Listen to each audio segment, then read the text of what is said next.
Hi, today we are reading If I Ran the Circus by Dr. Seuss. If I Ran the Circus by Dr. Seuss. This book is for my dad, Big Ted of Springfield, the finest man I'll ever know. In all the whole town, the most wonderful spot is behind Sneelock's store in the big vacant lot.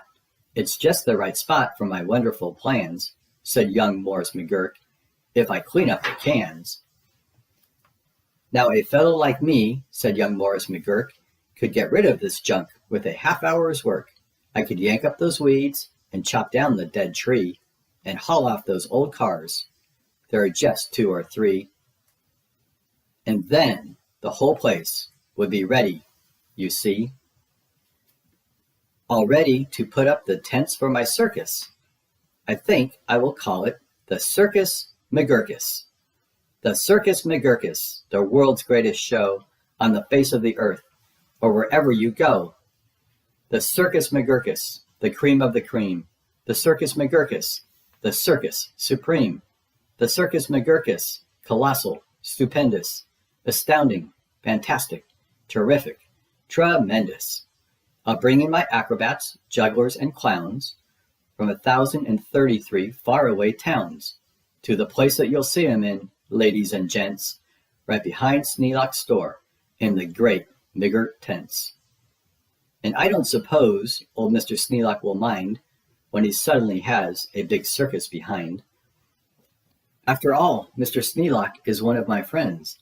He might even help out doing small odds and ends, doing little odd jobs. He could be of some aid, such as selling balloons and the pink lemonade. I think 500 gallons will be about right, and then I'll be ready for opening night. What an opening night! What a night! What a sight!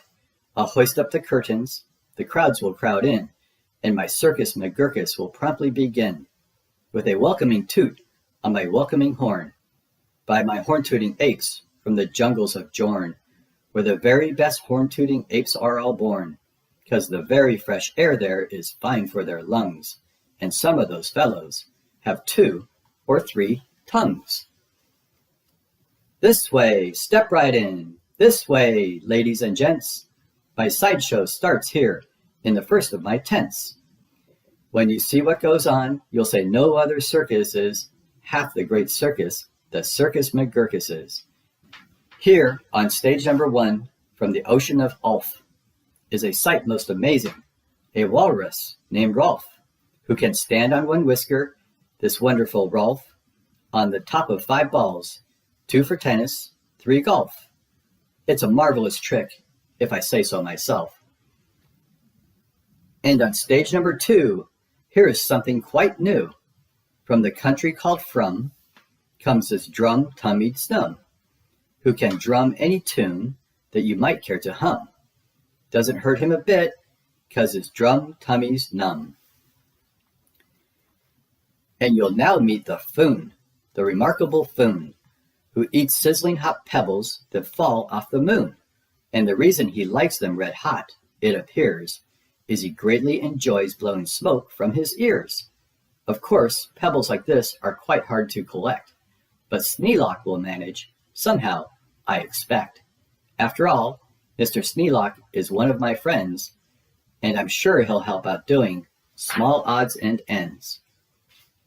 And on stage number 4, see the wily Waloo, who can throw his long tail as a sort of lasso. With a flip of the hip, with a tail of this kind, he can capture whoever is standing behind. He can capture old Sneelock. I'm sure he won't mind. And now here is the hoodwink, who winks in his wink hood. Without a good wink hood, a hoodwink can't wink good. And, folks, let me tell you, there's only 1 circus with wink-hooded hoodwinks, the Circus McGurkus. The show of all shows, there's no other showman who shows you a show with a blindfolded bowman, the blindfolded bowman from Brigger Baroot, the world's sharpest sharpshooter. Look at him shoot through the holes in 4 doughnuts, 2 hairs on a worm, and the knees of 3 birds without making them squirm. And then on through a crabapple up on the head of Sneelock, who likes to help out, as I've said.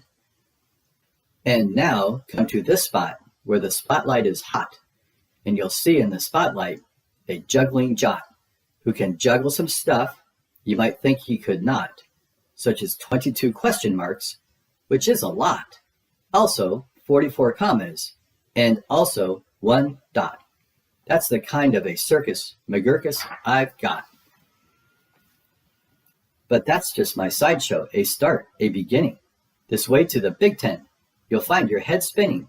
Why, ladies and gentlemen, youngsters and oldsters, your heads will quite likely spin right off your shoulders. So hurry, step lively, quick ladies and gents, and get into your seats in my tent of all tents. My parade of parades is about to commence. You'll see Drum Major Sneelock fling his baton, and my organ, McGurkus, come on, with its hot steaming pipes of gold brass-plated tin, snorting all sorts of snorts in a bumbling din. That is super stupendous, stupendous, stu-rorous, and when I play Dixie, please join in the chorus. Then a fluff-muffled truffle will ride on a huffle, and next in the line, a fine flummox will shuffle.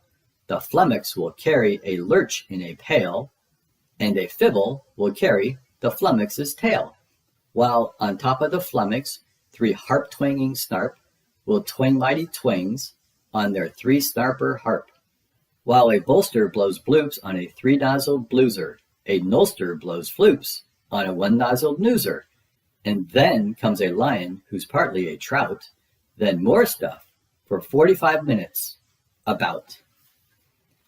And then, behind them, then, while everyone stares, come my to and fro marchers, who march in 5 layers. The fros march on twos, and the twos march on fros.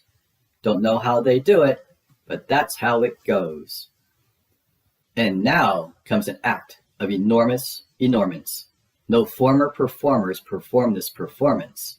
This stunt is too grippingly, slippingly, frightening. Down from the top of my tent like greased lightning, through pots full of lots of big sticklebush trees, slides a man. What a man! On his roller skate skis. And he'll steer without fear, and you'll know at a glance that it's Sneelock, the man who takes chance after chance, and he won't even rip a small hole in his pants. And now here, in this cage, is a beast most ferocious.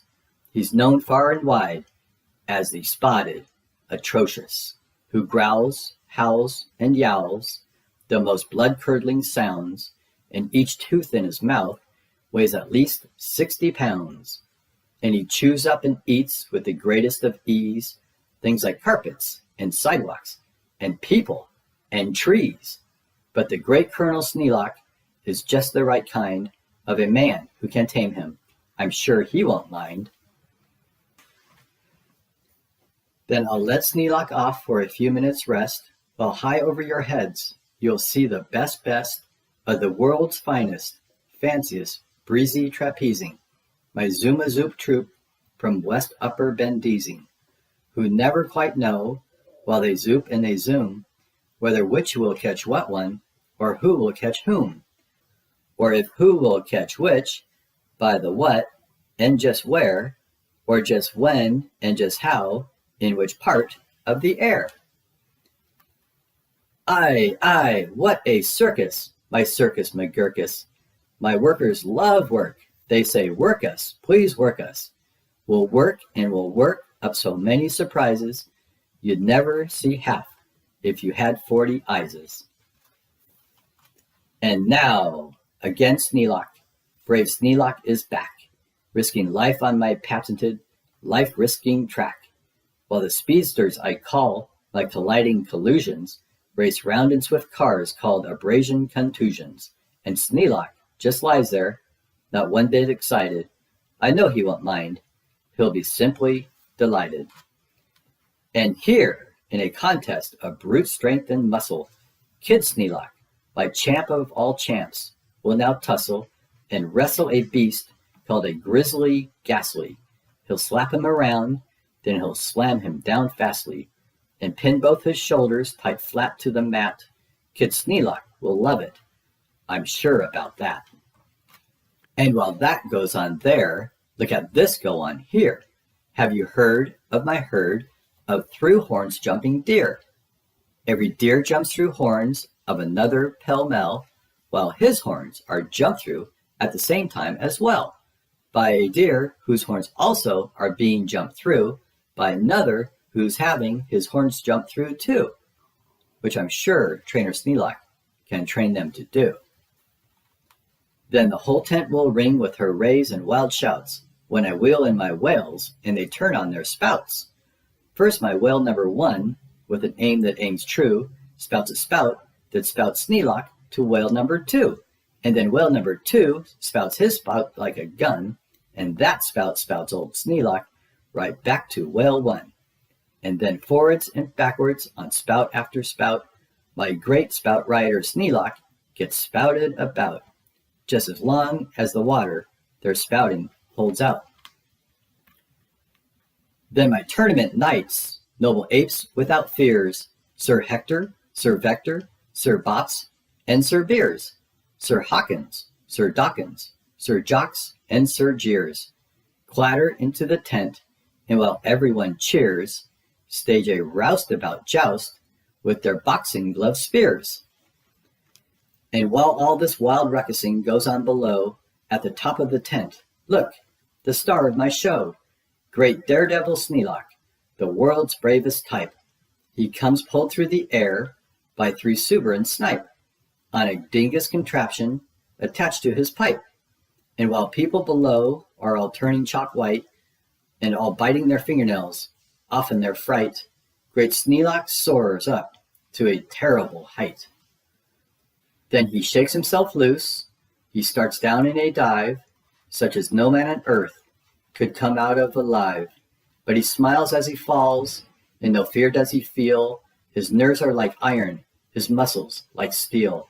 And he plunges down, down, with his hair still combed neat, 4,692 feet. Then he'll land in a fishbowl. He'll manage just fine. Don't ask how he'll manage. That's his job, not mine. Why, he'll be a hero. Of course he won't mind when he finds that he has a big circus behind. All right. Well, thank you for reading If I Ran the Circus by Dr. Seuss. Have a great day. Bye.